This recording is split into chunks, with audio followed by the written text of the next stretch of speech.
housekeeper will warn you when we have 30 seconds left and when your time has expired. So, Ms. Durfee, if you'd like to start us out, that'd be great. Okay, thank you. Hello, I'm Marleen Durfee, and I'm the independent candidate for the Senate seat.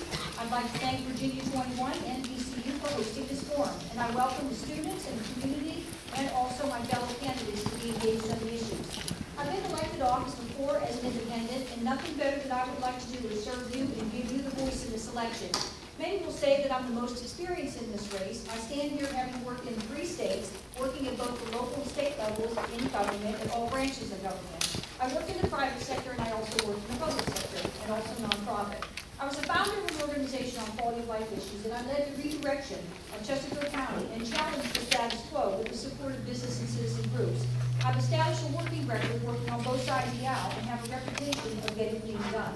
I will focus on the economy, education and workforce development, and criminal justice reform. I'm standing up for the people, your democracy, and standing against the establishments trying to buy this election. The political parties have poured hundreds and hundreds of dollars into this campaign to influence your decisions, mostly with negative ads. Why? It is to seek to control the Senate seat. I'm here to publicly state that this is not a Democrat seat, not a Republican seat. It is the people's seat. This should not be about who controls the seat. We should see what happens. We see what happens when parties try to control the chambers. Gridlock, inability to govern. People's voices are not heard, and a weaker democracy for you and I. This election should be about people over money, people over parties, and people over special interests. And we cannot afford to elect individuals whose obligation is not yours. There are real issues facing Virginia, and the greatest leverage. Okay, thank you. Thank you for your time.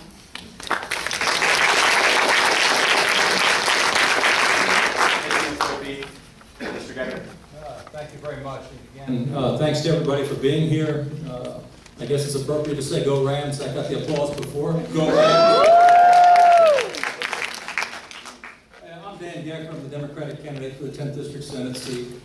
You know, I grew up with my 2 sisters in a single-parent household. My mom raised us. She said, do a couple things. She said, work hard, get educated. That's the path to success. I started working when I was 14. I washed dishes to get through Princeton. I worked so many jobs at William & Mary Law School, I can't name them all. I was a substitute teacher. I worked in the dining hall.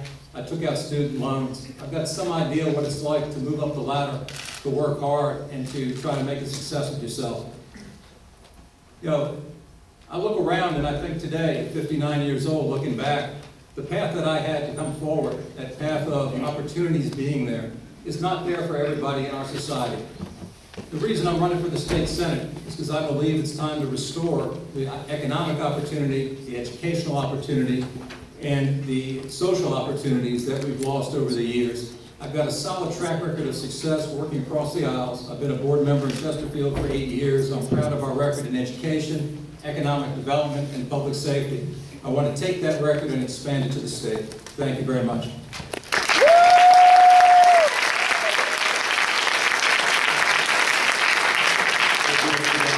Mr. Lozer, you're up next. Thank you. My name is Carl Lozer. I'm the Libertarian candidate for this district in Chesterfield, Powhatan, and Richmond. I've been running on 3 principles this whole campaign, and it's creating economic opportunity, ending prohibition, and equal treatment under the law. I feel with those 3 principles we can make Virginia a better place to live. With that being said, over the last 10 years we've seen 140 legislators, mostly who are Democrats and Republicans in the state Senate and General Assembly. And we've noticed that there's been the same typical issues they've been running on, and that's economics, healthcare, and education. Have we seen any change? That's my question to you. We haven't seen any change. So what I'm trying to do is bring that change and improve and bring other objective meanings to those topics, as well as end the prohibition on cannabis and end the drug war, as well as child support reform, and I think that's something that we really need to see. As you know, the Republicans and Democrats don't have those as their platform issues. My mic automatically got low for some reason, but I hope everybody can still hear me. Okay. So I just wanted to say thank you for having me, and where's the habit?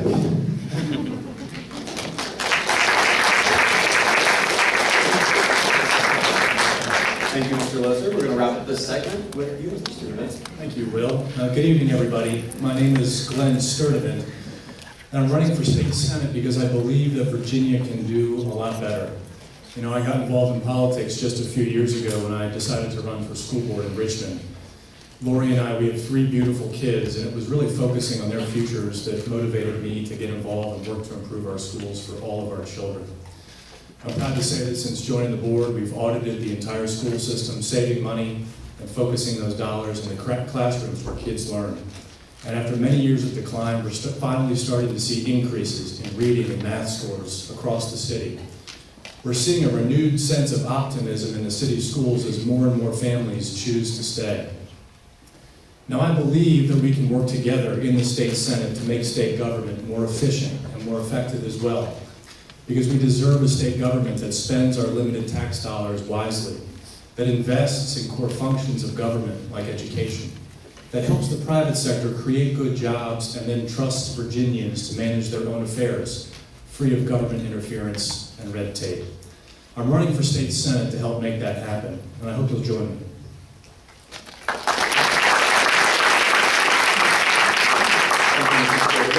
I just want to remind you all, note cards are being passed out. You may write questions on there. When you're done with them, you can hand them back out to the volunteers that we have walking up and down the aisles.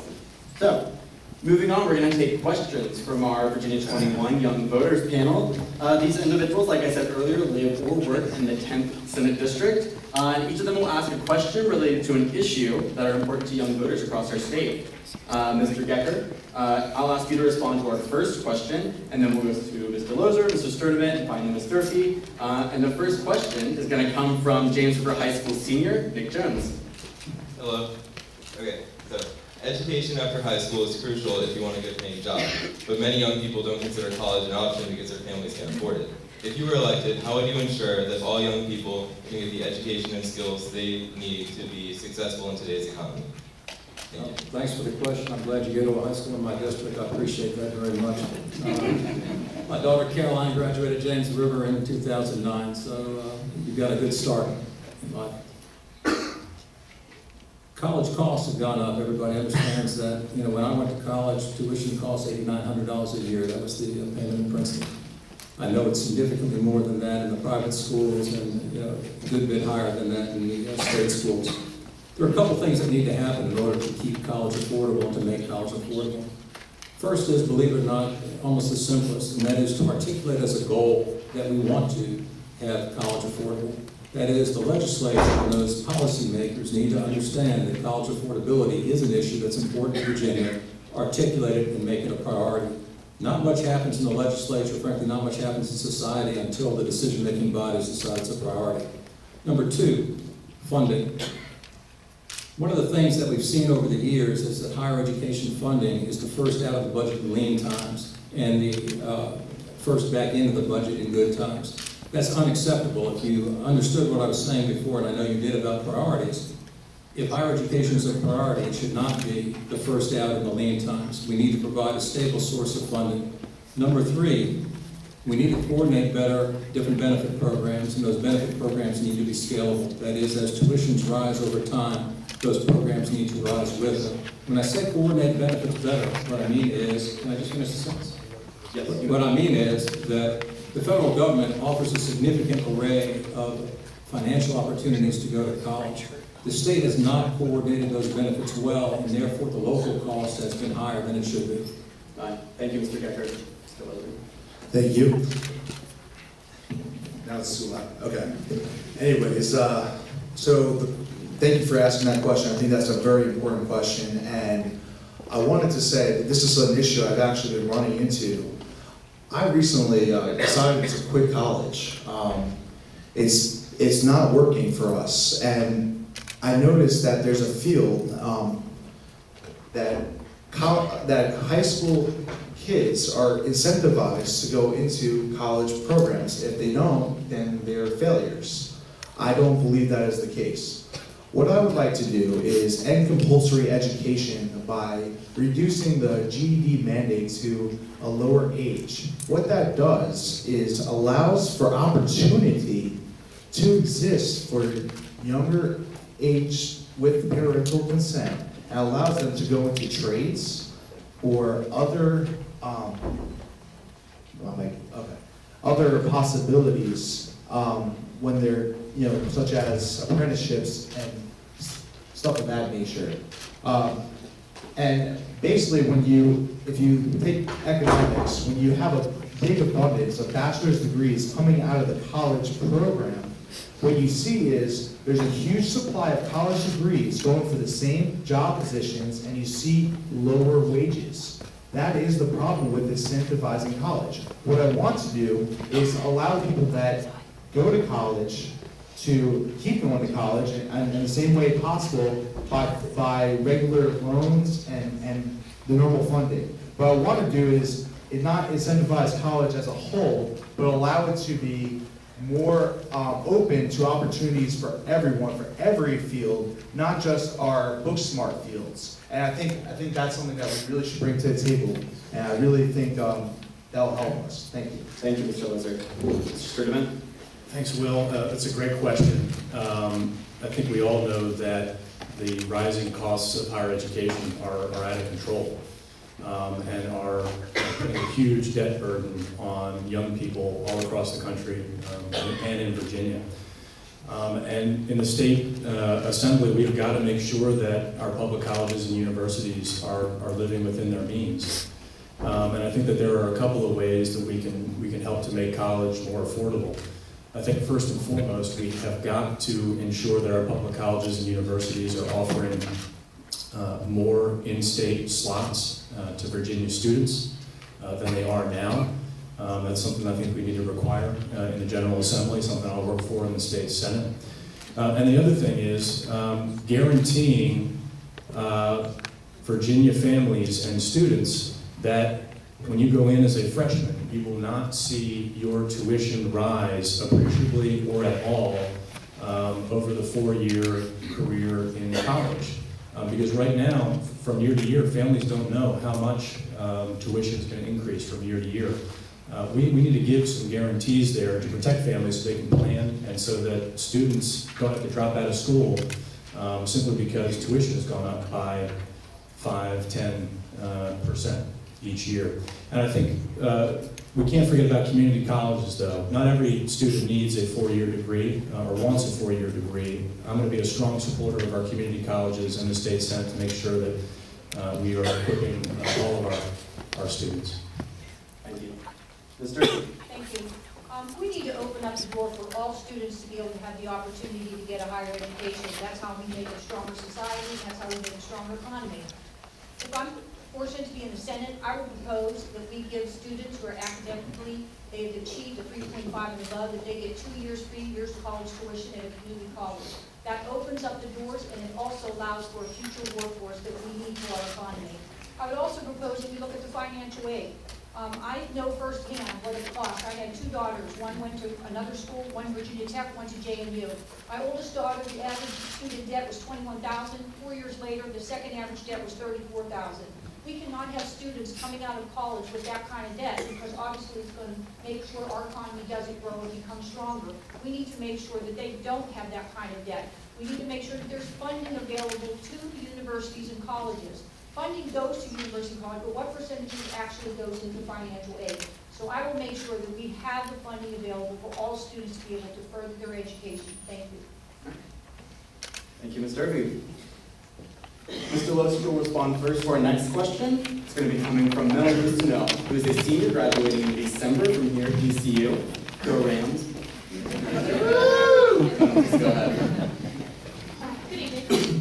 If elected, how would you address the issue of campus sexual assault in ways that both protect the victim and their privacy and also hold the perpetrator accountable?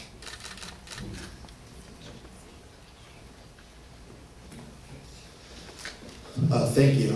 That's a great question. It's very important that sexual assault can be dealt with, by the police department. But what I noticed is there's a lot, the police department is not really focused on the hard crimes like stealing, murders, sexual assault. They're not focused on that. They're focused on drugs, and they're focused on college kids that, you know, do whatever they do in their own home should never be, you know, a police officer's business. As long as you're not hurting anybody's life, liberty, or property, it should be your choice. And I'm for individual rights. So what I would like to do is end the drug war so police officers are able to efficiently pay attention to stealing, murder, any real victim crime with victims. I don't want to see police officers killing our college kids. And it happened recently at UVA for ABC license problem, and they didn't actually have a real alcohol use. So why are we policing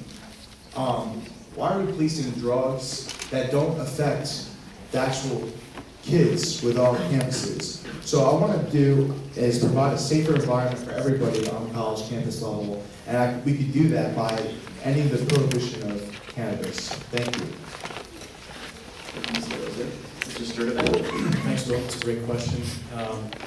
We need to create a culture where no means no, period. We need to create a culture of respect and impose zero tolerance for campus sexual assault. It is a crime no matter where it occurs, and it is a crime when it happens on campus just like anywhere else. And we have to enforce our laws to ensure that we are holding people accountable. There needs to be mandatory expulsion for such crimes. You know, I'm a father and I have a daughter, and it's scary. You know, we have got to make sure that we are protecting our students on campus, especially women. Thank you, Mr. Sturtevant. Mr. Well, I would actually ditto what Mr. Sturtevant said. We need to obviously have a culture of no means no.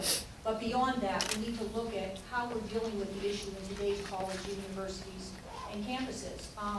I know that Governor McAuliffe has put together a task force, and one of his issues was the SARS, which is Sexually Assaulted Response Teams. I just got off the phone with my sister, who went to Penn State University. Penn State University is also forming a task force to be able to deal with sexual assault on campus.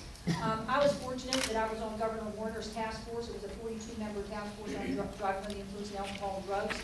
And some of the recommendations we made, which was working with the local law enforcement, working with those in the field of drug and alcohol, I would propose that we also do this with this issue as well. We need to pull together law enforcement student body. We need to pull together professionals that deal with this issue, and we need to make sure we're educating all of those in the campus of how you deal with sexual assault, preventing it most and foremost, but obviously if you're involved in that situation, helping you navigate through the system of very unfortunate crime that we cause to you. Thank you. Mr. Gecker. Thank you. Yeah, like Glen, I've got daughters. I've got 4 daughters. It's an issue that clearly is important to me. There are a number of things that need to occur.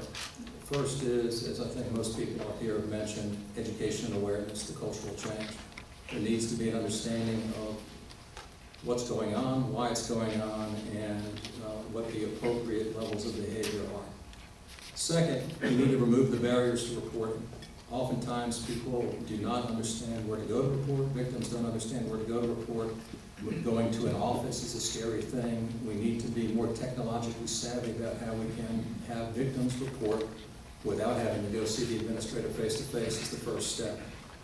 Third, we need, as Ms. Durfee mentioned, the support teams. Every university, every state-sponsored university here in the Commonwealth should have support teams comprised of experts in the field to help the victim through the process. Fourth, we need to have clear guidelines for the adjudication. We need to have people understand what the penalties will be, what the process will be. The process needs to be impartial, follow due process for the victim's rights as well as for the accused rights. And fifth, you need some effective reporting. you know, one of the things you learn in government is that what gets measured gets done. And if institutions are forced to report to a different authority what the incidence is of different events, different crimes, and how they were dealt with, the behavior toward those things will shift to put the institution in the most favorable light. Thank you. Thank you all. Mr. Sturtevant, our next question will be coming to you first. Our next question comes from Lucas Fritz, who is a local business owner. Lucas. Thank you. My fiance and I still have about $45,000 in debt, which is a substantial amount considering we're looking to start a family. What sort of relief do you think y'all could provide to young professionals that are saddled down with the burden of student loan debt? Yeah, it's just like the rising cost of higher education. It goes hand in hand with the mounting student debt that is crushing young people. And you know, I'm 33. I was born in 1982. I'm the same generation as most of the folks in this room. When I started law school at George Mason, it cost $11,000 a year. It's now more than doubled 10 years later, more than 10 years later. When it comes to student debt, I get it. I live it every day. My wife and I just wrote our check yesterday and sent it in for my student debt that I'm going to be paying off for the next 25 years. We have, again, it goes hand in hand with keeping the cost of higher education within reasonable limits while also providing phenomenal educational experiences for Virginia students. We need more programs that provide opportunities for debt relief. VCU is a leader when it comes to this. The Richmond Teacher Residency Program, which allows graduate students to teach in hard-to-staff schools in high-demand subjects, can get their graduate degree in Richmond City Schools, where I serve on the school board. We need more programs like that where we have young people going out into all corners of Virginia, serving underserved areas in high-demand areas, high-demand needs, and then getting debt relief for that, for their service to the Commonwealth. Ms. Durfee. Thank you. I'm glad you brought the question up. This is a great concern to me. I think that the youth today are coming out with too much debt, and it's going to push back our economy. I'm the baby boomer generation, and so the baby boomers did not have that much debt coming out, and we were the drivers of the economy for a good long time. Who will be the drivers of our economy if you yourself, the future generation, have that debt? You will not be the drivers. That's why I'm proposing 2-year, 3-year college tuition for students, so that they're not saddled with additional debt, that they have that opportunity to get the 2 years of their choice if they've been academically proven qualified to do so. The second thing I would propose as well is having an increase in financial aid. If we looked around the state and determined where the money was going, we would find out that it's probably more in infrastructure than it is actually for students to be able to be given monies for their financial aid. And the third thing that I would propose is that there's no way that students should have to have the same high percentage of debt, percentage on their loan. They should be able to have a reduced percentage on their loan so they're not straddled with that debt for years to come. Mr. Gecker. As you know, since you're through school already, maybe not many programs are going to help you going forward. At the federal level, there are some proposals now that would provide for restructuring of student debt. I came out of law school with student debt. My wife was sitting here, came out with student debt. We paid her grandmother back. I can't remember what year, but old Grand got the check finally to relieve that debt. At the federal level, you might see some refinancing and lowering of interest rates to make that burden something different, or perhaps some loan forgiveness. At the state level, I do think we need to investigate more seriously incentive programs to have people go to school for things that are needed in society. Right now, as an example, we have a significant shortage of mental health professionals coming through the system. You know, you hear a lot of answers to a lot of questions on things like gun violence, turn to, we need more mental health people. One of the reasons that that's more difficult is there aren't that many coming through. I could see a situation where we would sponsor a program to provide for tuition or debt relief for those who go into the fields that we want them to, mental health, whether it be teaching in inner cities or working in outlying areas of the Commonwealth that are, you know, right now not getting their fair share of the workforce. For you, though, personally, I'd check out the federal election, watch the Democratic debate again, and see who was offering the best debt relief package. Thank you. Thank you for the question, Mr. Spritz. I just wanted to say that I don't think you're asking the right question respectfully. I do want to point out, if you look at my opponents, they've all said basically the same answers to the question, and that's provide relief and be responsible.